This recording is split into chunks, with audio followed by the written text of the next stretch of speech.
Welcome to another episode, everyone. Please subscribe to the channel if you have not done so. Why did Damian Porter, me, the big fella, stab an individual from Gangster, Crip right there in the Los Angeles County Jail? Indeed, I did. The story has been confirmed. No one has refuted it or tried to deny it. You cannot. Many reputable individuals were there at the time that this transpired.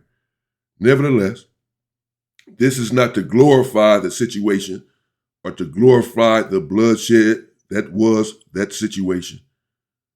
But instead, I want to bring the dichotomy of the rules and how the rules can work for you and or against you at the same time, the same rules sometimes. Many individuals say, well, these dudes in prison want to get to prison and follow rules. Prison is the last line of defense. Out here on the street, individuals kicking with chomos all the time. Look at the Epstein files. They have no morals. In prison, these dudes are going to get killed. These dudes kicking with snitches in their hood all the time. In prison, you're going to get killed. Or you have to go to a 50-50.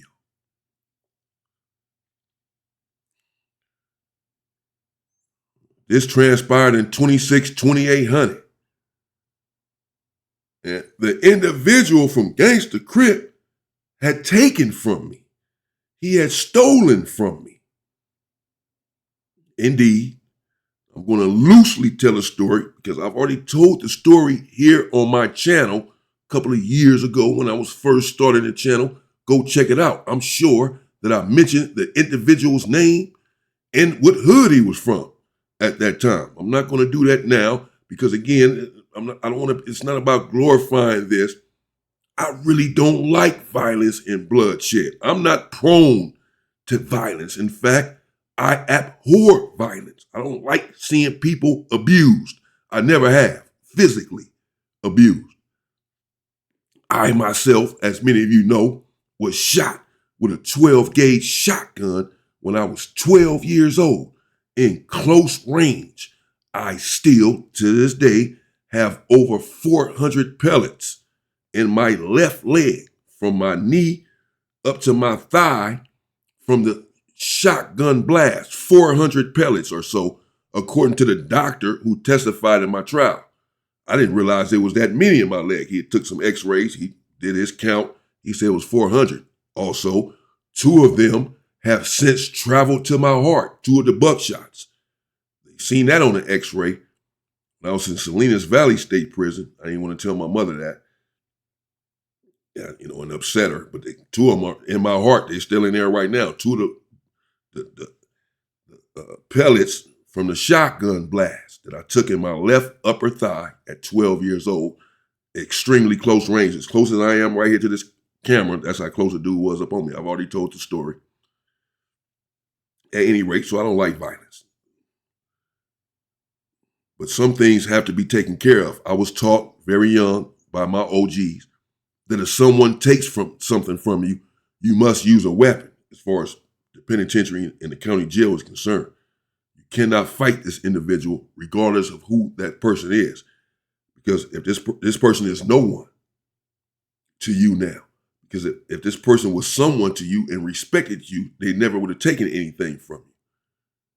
So this person is no one that you have to show love or mercy to because they show no love or mercy to you.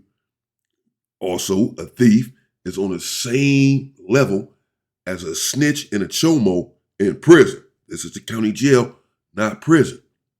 Nevertheless, I carried myself in the same vein that in the Los Angeles County Jail that I did while I was in prison.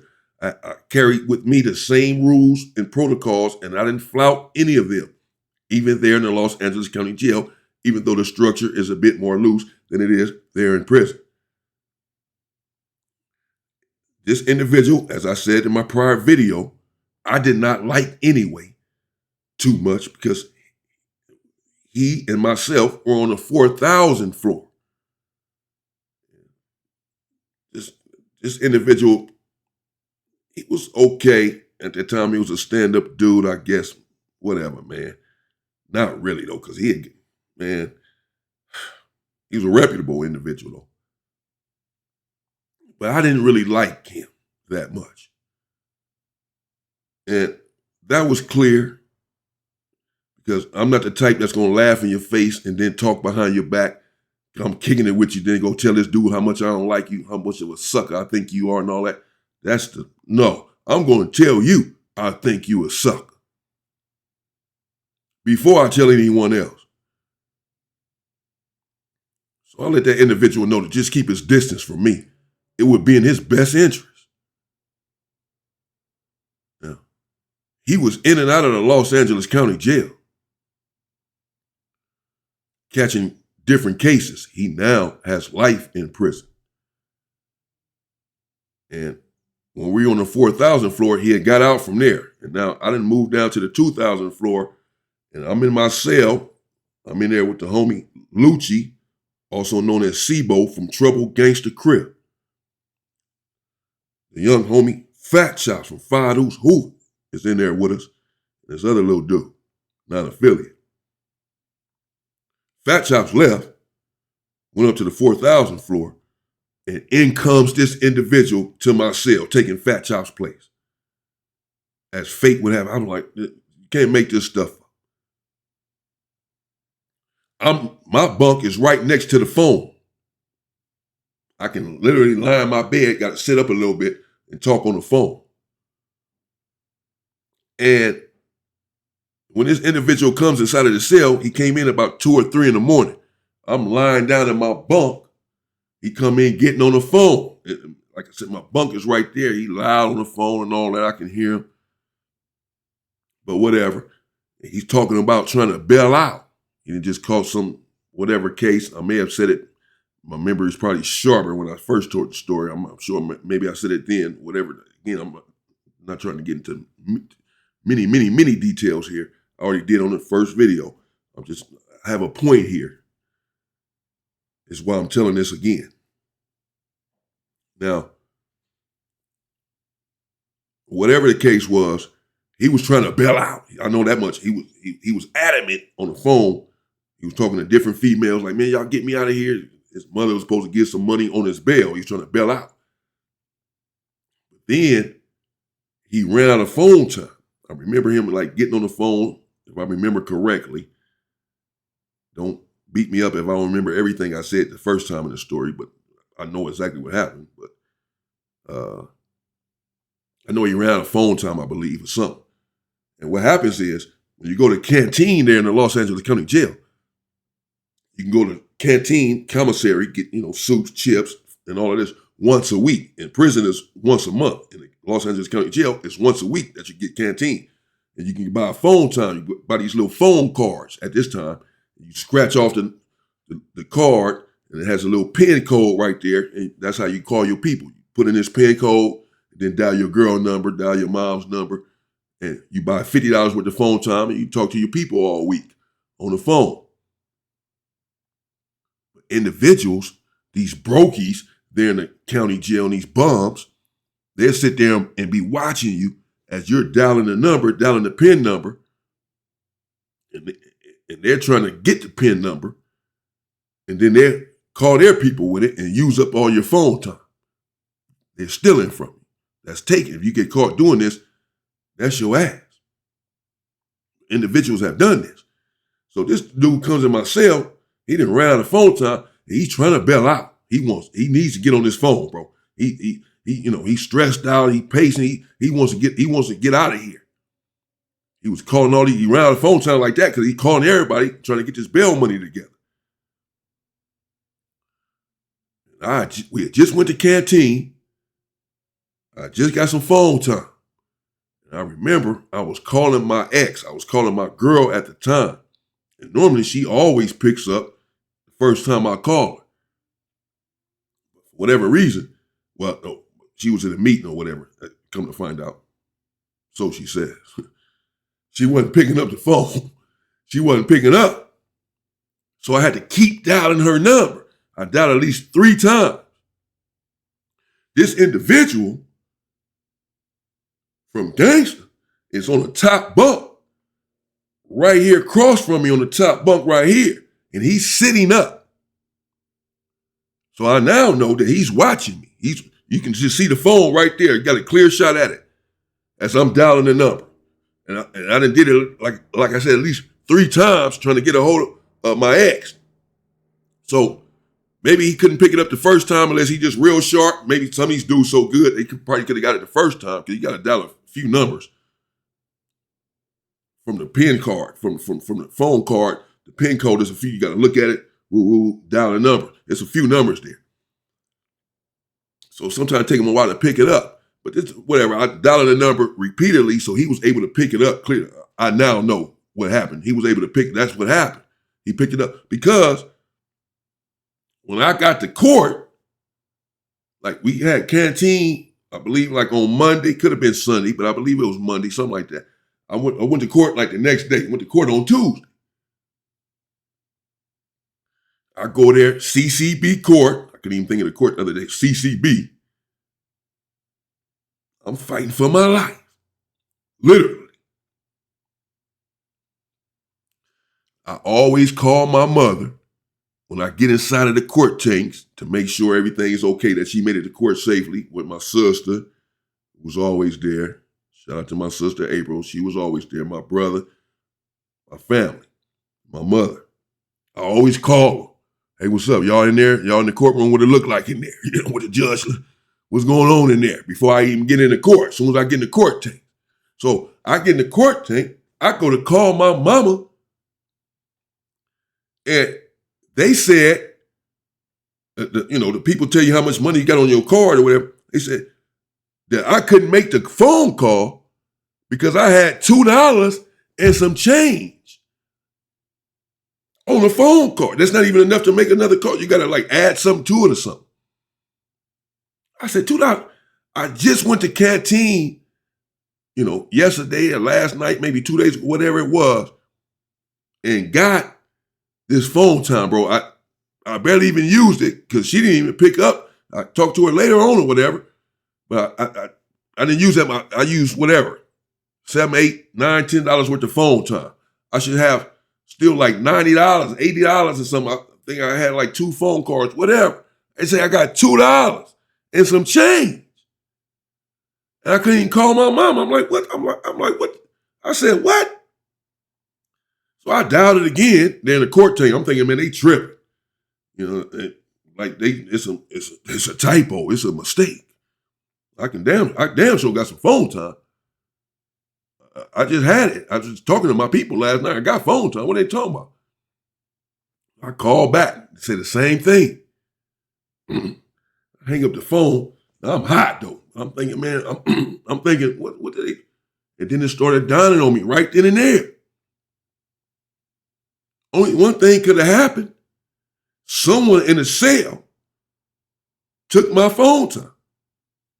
And then it all came back to me. I was dialing that number. He was sitting right there on the bunk. I knew right then. I don't care. I knew right then and there. It was his little shiesty. I knew it right then and there. I said, what? This dude done stole from me, bro? First of all, we supposed to be allies, even though I don't like you. We still supposed to have each other's backs in here. And second of all, who do you think I am, personally? What do you, ain't nothing sweet over here. Ain't nothing, man, you done lost your mind. Ain't nothing sweet over here, bro. I don't know who you been listening to, man. These individuals are about to get your ass killed that you listening to. Okay. The homie I remember, Skull from Kitchen, Crip, was in the holding tanks with me. He was in the court tank with me at the time. I'm pacing back and forth. And I told him right then and there, I believe. If you go back to the first video, I didn't watch the first video I did on this. I don't have to, I'm just telling you, I'm going for, maybe I have more details then, but I believe I told him, Skull from Kitchen, what had happened. He was like, well, I'm like, yeah, man, this dude, I know it's this dude, man. It's over, bro. It's up. It's up. He better not be in the cell when I get back. That's what I'm saying. I'm hot. I'm fuming, right? But here's the thing. When I go when I go to court and I come back in the court tanks, what have you, I still want to call my moms or whatever. And I believe what I was doing was saving that little $2.39 or whatever was left on there, $2.59. I believe I was saving that to call my moms at the court. I'm getting mad at now even thinking about this. So what really sealed it for me, for sure, is that when I came back in to call my mama with the 239, yeah, you guessed it, you know what I'm about to say next, that was even gone. The $2 and some change that was on there this morning, that was now gone. They said I ain't got nothing. I got 3 cents or something. What the dude done doubled back, done already took $80, $90, $60, whatever it was off my phone time, left me $2 and some change, and then had the unmitigated gall, the audacity, the temerity to double back, be thirsty enough, desperate enough, wanting to get on the phone so bad again, even though you've been on it all this time, you've been on it all day, because I just got to court. You must have did this as soon as I left out of the cell, took all my phone time or something. You done had all of this time to be on the phone, and now you want to get back on so bad that you couldn't even leave me the $2 that was left. You just wiped me all the way out. You just said, F me. I said, this dude, he done took the $2 and some change, bro. Oh, wow. I said, okay, bet. I got back to the county jail, and I told the police right there in the module, I said, change my PIN code, man. They like, what? I said, man, change my PIN code right now. They gave me a new PIN code to the phone. I go down to the cell. I think we was in the very last cell on the bottom tier. I go inside the cell. This individual is up on the top bunk, faking like he's asleep. He's not asleep. He on the top bunk, on his bunk, with the sheet over his head, like laying down, like he just knocked out or something. Bro, you been up on the phone all for days. You been up. I ain't never seen you sleep. You can't sleep. You pacing back. You trying to get out of jail. You on the phone all day. You just was on the phone all day on my dime. Now you tired from talking so much on the phone? From my phone time? Is that why you in the bed sleep? You ain't sleep. This dude not sleep. This dude thinks this is a game. So I shot the homie Lucci, Sebo, Marcelli, a kite. As I said, he a gangster. He from trouble gangster. This dude in Marcel's a gangster. Lucci could have said, nah, man, I shot Lucci a kite. I mean, he couldn't have said that, but he could have said it. It wasn't going to change anything, but he could have said that. But he didn't. I shot Lucci a kite because I ain't want to talk inside of the cell because I know this dude's not asleep. He faking like he's asleep, bro. So I'm looking at Lucci. I get over there on my bunk where he certainly can't see me, the dude. He up there on his bunk playing sleep. I tell Lucci, I'm like, point at the phone, like this dude pointing at him. He like, I shoot him a kite, tell him what happened. Like, man, this dude took my phone time. Whoa. I asked Lucci, I'm like, he been on the phone type shit? He like, yeah, he been on here all day. I'm like, okay, bet. I'm like, so I'm telling Lucci, I'm like, give him a signal, like, I'm finna get on this fool. He's like, bet, gangster. You know what I'm saying? I'm like, all right. So I go. Now, I was still on the fence a little bit because this is the little homie. I just don't like him. But we're allies, supposed to be. But we're not no allies. We're not friends, bro. You don't care about me. You just stole from me like that, and you think I'm a buster. Apparently. You gonna steal from me and still be in the cell? Like, so if I come back and I don't say nothing,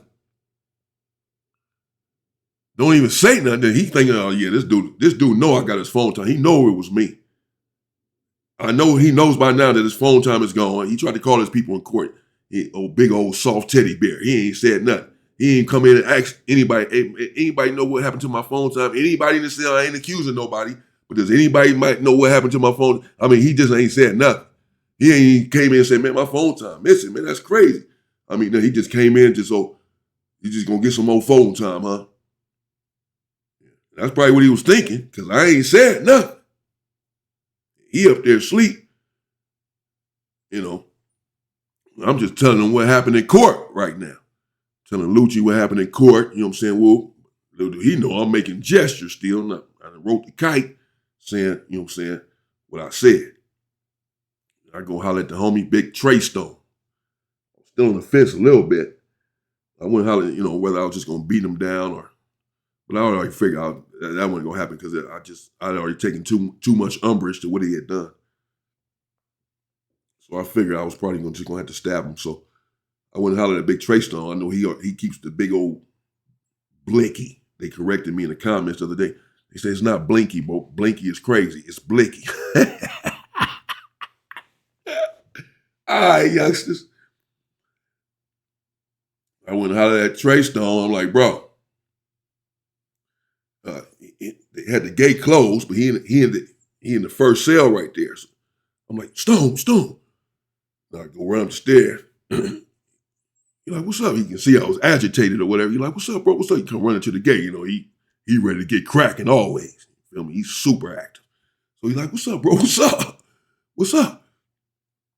I tell him, you know, I told him what happened. Feel me? I was like, man, because it was the other homie on the tier with me, and he wanted me to squabble. See what I'm saying? Pretty sure I almost left that out. He had said, I'm pretty sure I said that in my first video. He wanted this dude here, the homie, you know, it's the homie though. But he like, man, nah, bro, don't do that, bro. Please don't do that, bro. That's the homie, bro, just squabbling. I'm like, bro, you know the rules, bro. You been to the pen? And really, again, that's the purpose of this whole story, that the rules can work against me in this situation. It's like if someone takes something from you, the rule is, you know what the rules are, bro. You gotta handle that. He knew exactly what he was doing when he did it too. He knew who he was taking from, who he was stealing from, and he still did it. Bro, he really said, F you, homie. No way. No. So I go tell Trey Stone, I'm like, yeah, the homie talking about squabbling. Trey Stone said, man, I ain't fighting nothing but this case. That's what he said, bro. He like, man, he said, I ain't fighting nothing but this case. That's it. That's the only thing I'm squabbling. Anything else, they gonna get it. Don't come at me looking for no fight. That's yeah. Nobody Mike Tyson smoking cigarettes, can't breathe. I ain't knocking my teeth out, black eyes and all. Ain't nobody got time for all that. Got something for you. So Trey Soldier going to a stash spot and pull out a big old bazooka. I mean, that thing was huge, bro. I swear to God, it was humongous. I said, whoa. I knew he had something like that, though, this dude. And, I said, all right, give it to me. I got it, wrapped it up. Told him, I'll be back.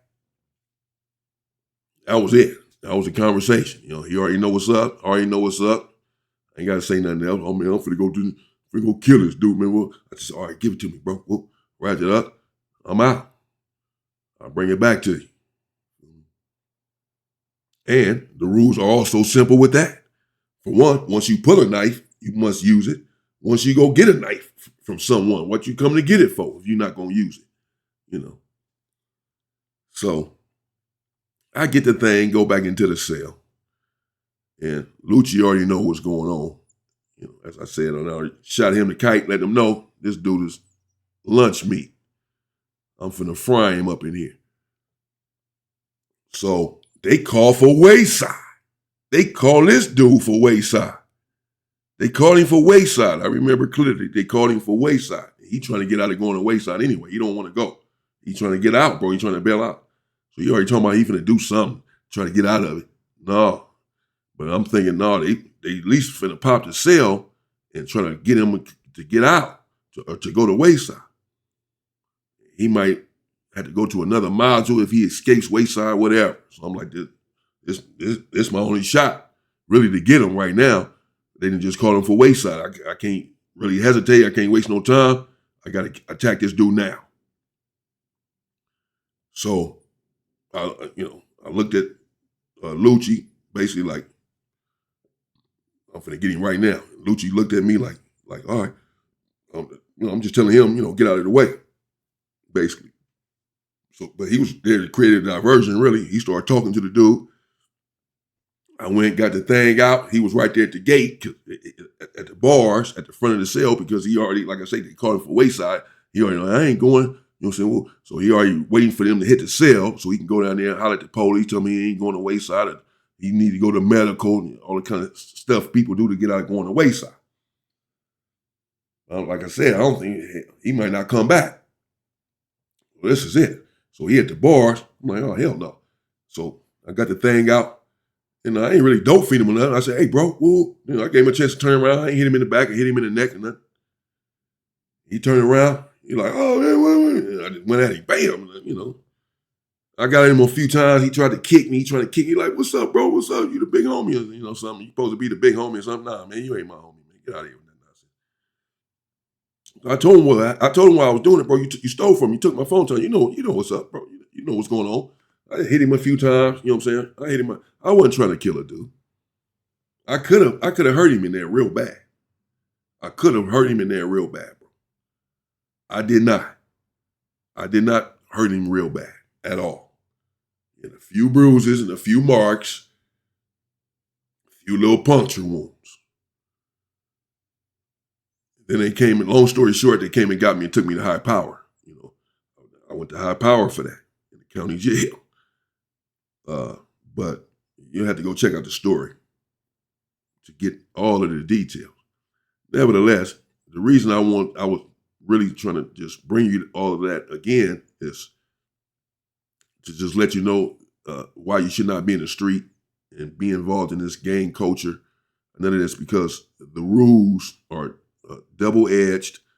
Someone takes from you, you have to do something, or now you're considered nothing or nobody. Can you imagine? Him calling home, calling my hood, saying I took his phone time and he didn't do nothing. I'm not finna have that on my record. I'm not finna have that on my jacket, bro. That's not about to happen.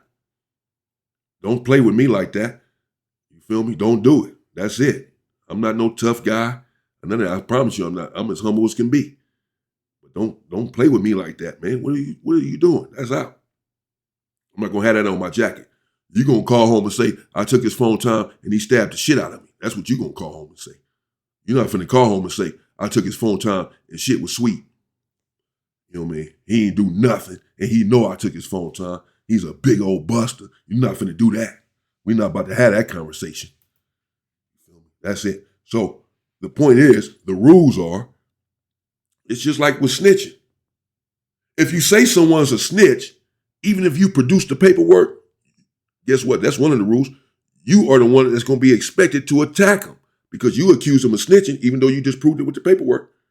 Okay, so now you have the paperwork. You know he a snitch. You're a part of this game. You're a part of this culture where this is disallowed. So do something about it.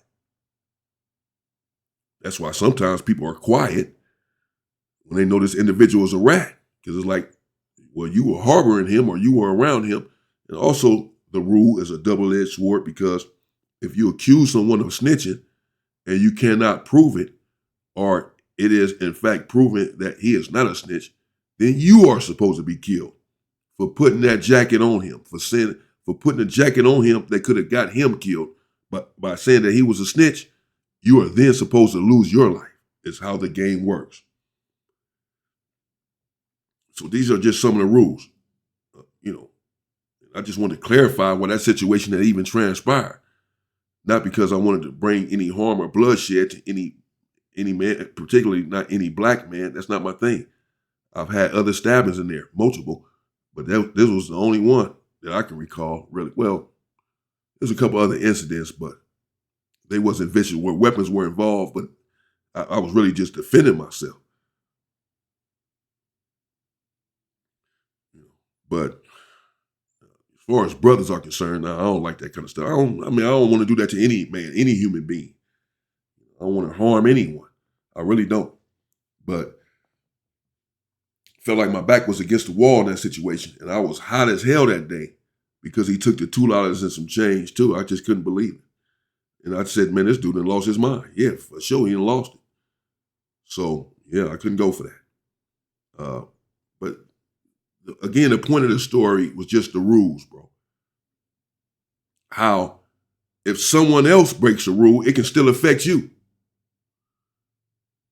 He broke a rule by stealing. He's a thief. But now I got to do something to him. I got to risk my life and risk getting more time and all this because of what he did. And if I don't do it, then like I said, I'm just, who am I then? Or he's a snitch, ain't got nothing to do with me. But because he done came in my cell and he's a snitch, I got to attack him. Or if I done put a jacket on him that he's a snitch and he is not, then I get attacked.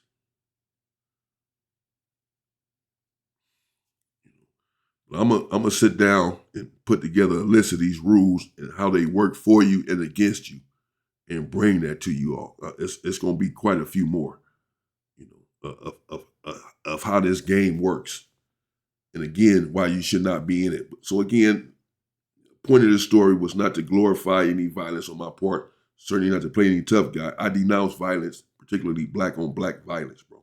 In any scenario, in any situation, I denounce it. There's other ways that we can resolve our issues and that we need to. And, I denounce violence altogether, never unless it's in self-defense or in the fight for freedom.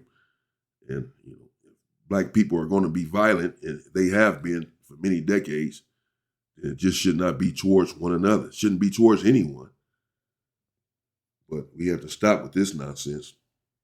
So, again, I just wanted to clarify and show you how these rules work, man, and why you should not be a part of this game. It's no good. But I'm going to sit down, use my brain, and put together a little something, some content on this, on how these rules work, how they can work for you, as I said, work against you, and how a same rule can work for you and or work against you at the same time. The game is sometimes hypocritical like that. So you can't trust it. You can't trust a game like this. And now these games and these gangs are rat infested. Rat infested. You got all kind of dudes, PC dudes, rat dudes, just chilling in the hood. There are no rules anymore on the street, bro. Prison is the last line of defense. Even though it's a bit watered down now, prison, as far as what it used to be, it's still extremely volatile, extremely dangerous, extremely political, extremely structural, and you can lose your life in there. And these people on the street, they don't abide by rules. Look at these people in the Epstein files. They coddle and support chomos. In prison, these individuals in these Epstein files will lose their life. So you can say what you want about these dudes in prison, but they're standing on business. They're more moral than a lot of these individuals on the street. These individuals on the street will hang around with a snitch, will hang around with a PC. Reputable individuals, supposed to be reputable individuals, will hang around with these kind of people. Dudes in prison, they attack the snitch and tell him, you got to get off the yard. You can't hang around us. You got to go to a PC yard. You got to go to a 50-50 yard. That's what they do in prison. But then on the street, you can come and chill in the hood. That's why you shouldn't be a part of the game. But I put together something else that makes more sense soon. You know, that's yeah. Let me know what you think in the comments, man. The dude took my last $2 and some change. Had he not did that, I may not. I can't say for sure though, bro. Chances are I probably still was gonna do the same thing. I don't know, but I know that for sure did it. That last part right there for sure in my mind, that did it. When I got back on the phone and they said I had nothing left, I said, whoa, this dude done took the last two. Wow. Man, nah, man. This dude got me effed up for real, bro. What kind of man is this? So yeah, I had no choice, bro. And I don't regret it. Like I said, the dude going through all kind of stuff now. I'm not gonna get into that. It's not about that.